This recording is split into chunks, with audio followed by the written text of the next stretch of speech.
बिस्मिल्लाहिर्रहमानिर्रहीम। Speech processing की दो इम्पॉर्टेंट एप्लीकेशंस अभी डिस्कस करते हैं।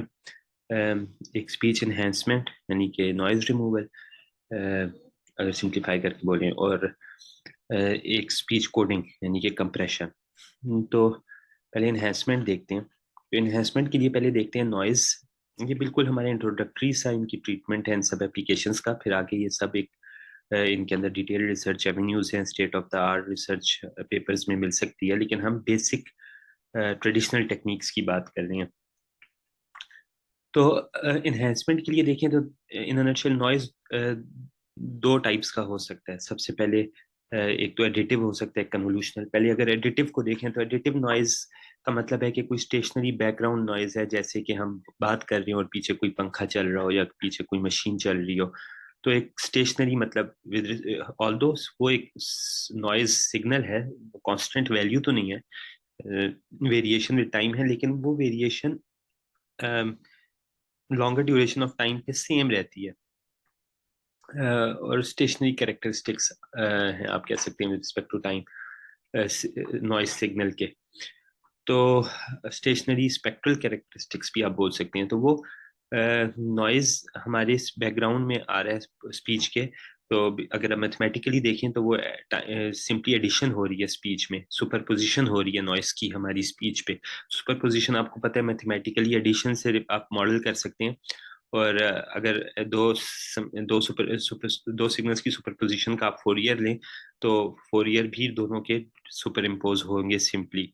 तो बेसिकली आपकी एडिशन रहेगी valid for in frequency domain. तो ये नॉइज है। इसके लिए ये रेटिव नॉइज का कैरेक्टरिस्टिक है। इसके लिए आपके पास एक सबसे सिंपल और पुरानी टेक्निक है, स्पेक्ट्रल सबट्रैक्शन। उसमें आप इस प्रोवाइडेड कि आपका नॉइज स्टेशनरी है, चेंज नहीं हो रहा क्रॉस डिफरेंट विंडोज। अगर आप शॉर्ट टर्म स्पीच फीचर्स की टर्म्स में इसको देखें तो अक्रॉस डिफरेंट विंडोज आपके नॉइज का कैरेक्टरिस्टिक सेम है। ऑल्दो स्पीच नॉन स्टेशनरी है, स्पीच का कैरेक्टरिस्टिक चेंज हो रहा है with respect to time spectral domain में। अगर हम ये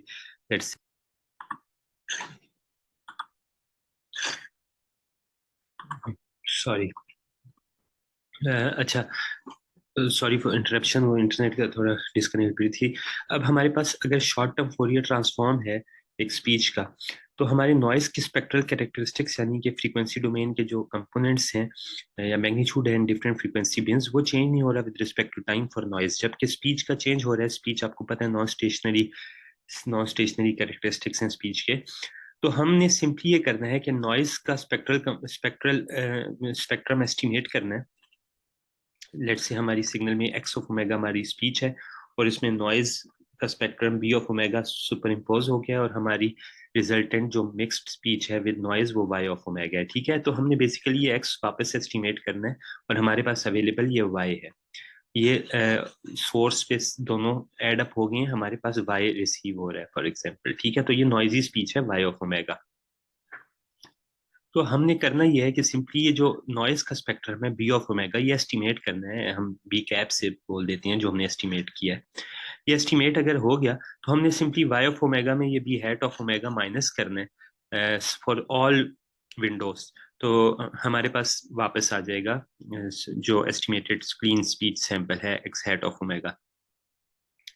तो अब प्रॉब्लम सिर्फ ये रह गया कि नॉइज एस्टिमेट करना है, नॉइज का स्पेक्ट्रम। वो कैसे कर सकते हैं?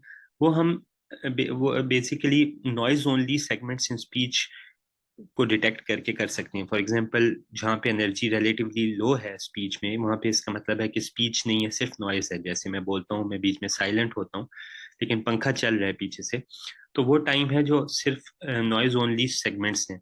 और शॉर्ट टर्म की टर्म्स में देखें तो कुछ विंडोज होंगी जो नॉइज ओनली को रिप्रेजेंट करेंगी।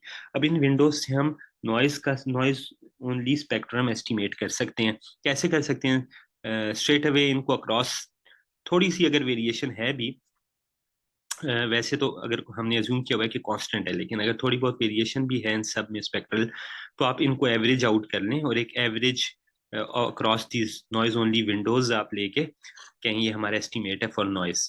अब ये बी हैट ऑफ ओमेगा आप इंडेक्स आप माइनस कर दें पूरी स्पीच से, करप्ट स्पीच से, आप नॉइजी स्पेक्ट्रम का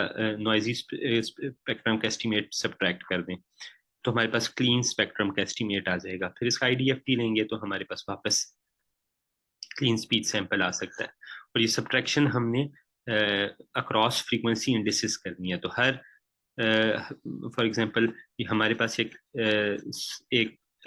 सिंगल एस्टिमेट आया स्पेक्ट्रम का, और वो हमने हर विंडो से सब्ट्रैक्ट करना है, इससे भी, इससे भी, इससे भी।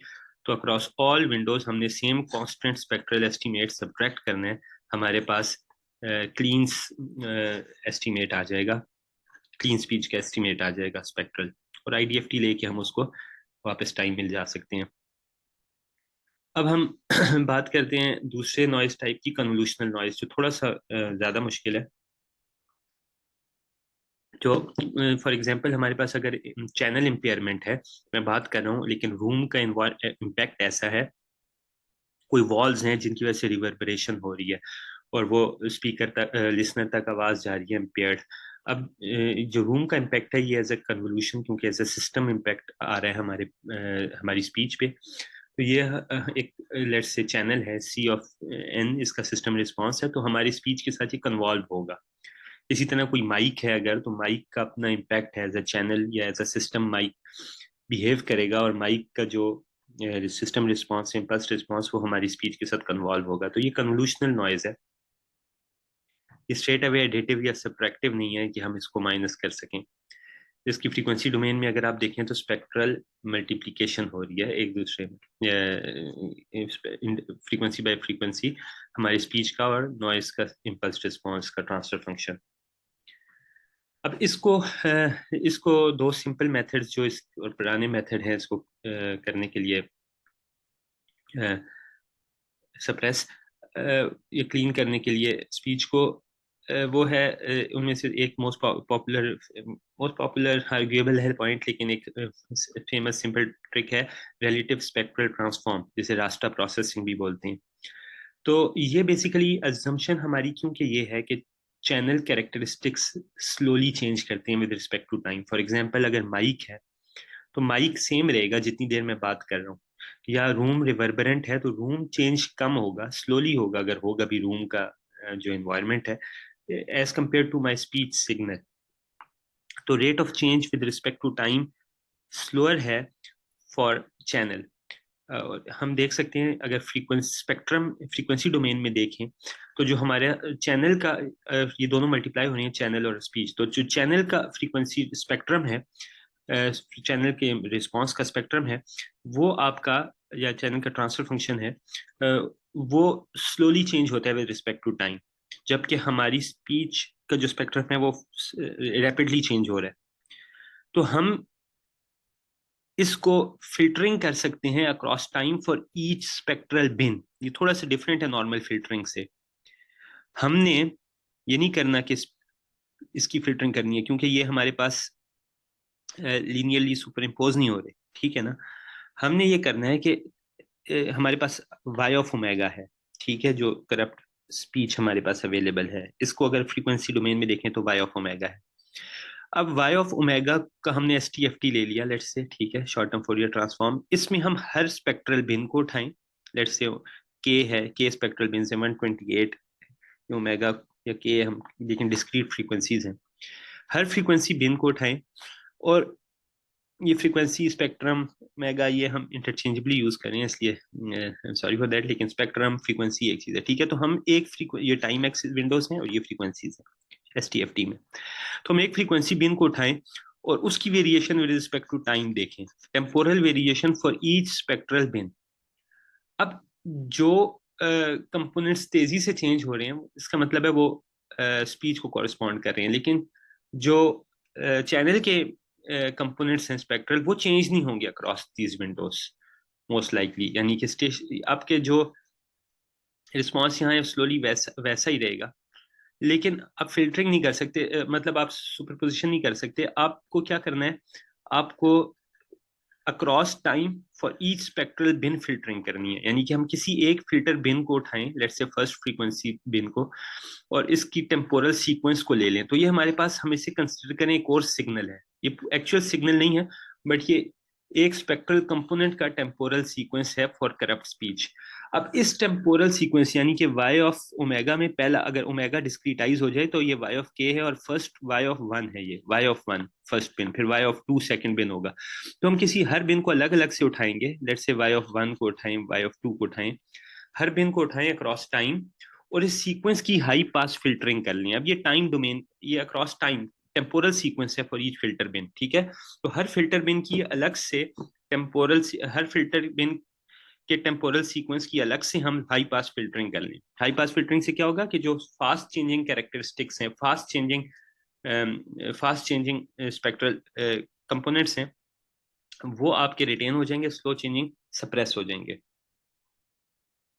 फॉर एग्जाम्पल कोई कांस्टेंट स्पेक्ट्रम है जो चैनल की का है, फॉर एग्जाम्पल वो अक्रॉस डिफरेंट और टाइम आपका रहेगा, चेंज नहीं हो रहा, तो आप सिंपली जब हाई पास फिल्टरिंग करेंगे तो वो सप्रेस हो जाएगा, जबकि रैपिडली चेंजिंग कंपोनेंट्स आपके रिटेन रहेंगे। और आप जब दोबारा इसको हाई पास फिल्टरिंग करने के बाद जितने आपके पास स्पेक्ट्रल बिन्स हैं वो वापस सबकी अलग अलग से हाई पास फिल्टरिंग करने के बाद आप उनका इन्वर्स लें तो आपके पास वापस क्लीनर एस्टिमेट आ सकता है स्पीच का। अच्छा, ये आपने अलग अलग से फिल्टरिंग करनी है क्रॉस ईच फ्रीक्वेंसी बिन। इसी लॉजिक पे बेस्ड एक और टेक्निक है सेप्स्ट्रल मीन नॉर्मलाइजेशन। फर्क सिर्फ ये है कि वो एक तो फिल्टरिंग नहीं कर रही, नॉर्मलाइजेशन कर रही है, और दूसरा वो कर रही है सेप्स्ट्रल डोमेन में, स्पेक्ट्रल में नहीं। तो हमने सिंपली ये करना है कि अ, हम जिस हमने अज्यूम किया कि जिस तरह spectral characteristics across time change नहीं हो रहे थे चैनल के, से स्लोली चेंज हो रहे थे विद रिस्पेक्ट टू स्पीच, ऐसे ही अगर हम सबस्ट्रल कोएफिशिएंट्स की मैट्रिक्स ले लें तो सबस्ट्रल कोएफिशिएंट्स भी जो नॉइज है उसके स्लोली चेंज होंगे with respect to time windows, जबकि स्पीच के रैपिडली चेंज होंगे। तो हम अज्यूम कर रहे हैं कि हमारे जो सबस्ट्रल कैरेक्टरिस्टिक्स हैं for a noise frame, noise जो फॉर चैनल इंपेयरमेंट, वो हमारे स्टैटिक हैं अक्रॉस डिफरेंट टाइम विंडोज। तो अब इस अजम्पशन पे हम, अगर कोई स्टैटिक चीज ऐड हो रही है सारी विंडोज में, तो स्टैटिक चीज एक तरह से ऑफसेट ऐड कर रही है हर विंडो में, ठीक है। तो हर विंडो में एक ऑफसेट ऐड हुआ हुआ है, हम कह सकते हैं, जो सब में कांस्टेंट है, जिसको हम रिमूव कर सकते हैं मीन नॉर्मलाइजेशन से, मीन अक्रॉस टेम्पोरल विंडोज। तो हम हर सेप्स्ट्रल कोएफिशिएंट की मीन लें अक्रॉस दिस टाइम विंडो, ठीक है। अक्रॉस दिस टाइम विंडो हम हर सेप्स्ट्रल बिन की हर सेप्स्ट्रल कोएफिशिएंट की मीन ले लें अलग से, इसकी अलग से मीन अक्रॉस टाइम, इसकी अलग से मीन अक्रॉस टाइम आ जाए। तो अगर हमारे पास एम सेप्स्ट्रल कोएफिशिएंट्स हैं तो हर एक की अलग अलग से मीन आ जाए, और फिर इस टाइम सीक्वेंस को हम सब्ट्रैक्ट कर लें मीन अक्रॉस दिस टाइम से। तो सिंपली हमने हर सबस्ट्रम की लेट से, और ये हम करप्ट स्पीच की बात कर रहे हैं, ठीक है। तो हमारे पास जो एक रिसीव्ड स्पीच है जिसमें एक्स और बी चैनल दोनों का इम्पैक्ट है, तो हम उस वाई जो वाई ऑफ एन था उसका हम स्पेक्ट्रल डोमेन में ले जाएं, वाई ऑफ सबस्ट्रल वाई के सबस्ट्रल कोएफिशिएंट्स ले लें यानी कि एम। तो हम अक्रॉस ऑल एन हेड सारी विंडोज हैं इनको सम करके इनकी एवरेज लें तो ये मीन आ जाएगी, टेम्पोरल मीन आ जाएगी for each M, for each cepstral coefficient M, ये टेम्पोरल मीन आ जाएगी। इस टेम्पोरल मीन को हम कॉरेस्पॉन्डिंग सबस्ट्रल कोएफिशिएंट एम से सब्ट्रैक्ट कर लें पूरे सीक्वेंस से सेम मीन को, यानी कि मीन नॉर्मलाइजेशन कर रहे हैं सिंपल वर्ड्स। तो हमारे पास मीन नॉर्मलाइज्ड सबस्ट्रल कोएफिशिएंट्स आ जाएंगे, और इसको हम कह सकते हैं these are the estimates for, या this is an estimate for X hat. लेकिन उसका सेप्स्ट्रम वापस टाइम में आने के लिए हमें दोबारा से इसका इन्वर्स लेना है, और इससे स्पेक्ट्रम में आने और इन्वर्स लेना है। लेकिन पॉइंट ये है कि बेसिकली आप अज्यूम कर रहे हैं कि सेप्स्ट्रल कोएफिशिएंट्स अक्रॉस टाइम कांस्टेंट है फॉर अ चैनल, तो हम वो कांस्टेंट कंपोनेंट अगर रिमूव कर दें सेप्स्ट्रल कोएफिशिएंट से, यानी कि हर सेप्स्ट्रल कोएफिशिएंट की मीन अक्रॉस टाइम लेके time sequence of that cepstral coefficient से सब्ट्रैक्ट कर दें कॉरेस्पॉन्डिंगली, तो हमारे पास चैनल का इम्पैक्ट चैनल का इम्पैक्ट सप्रेस हो सकता है, वापस एस्टिमेट आ सकता है for the cepstral coefficients of clean speech. मेरा प्लान था कोडिंग और एनहांसमेंट इकट्ठी वीडियो में करने का, लेकिन मुझे ये इसको हम अलग करते हैं ताकि दोनों अलग से एम्फेसाइज हो सकें। और थोड़ा लंबा भी हो रहा है। तो मैं इसको क्लोज करते हैं, फिर कोडिंग के लिए एक अलग से वीडियो स्टार्ट करते हैं।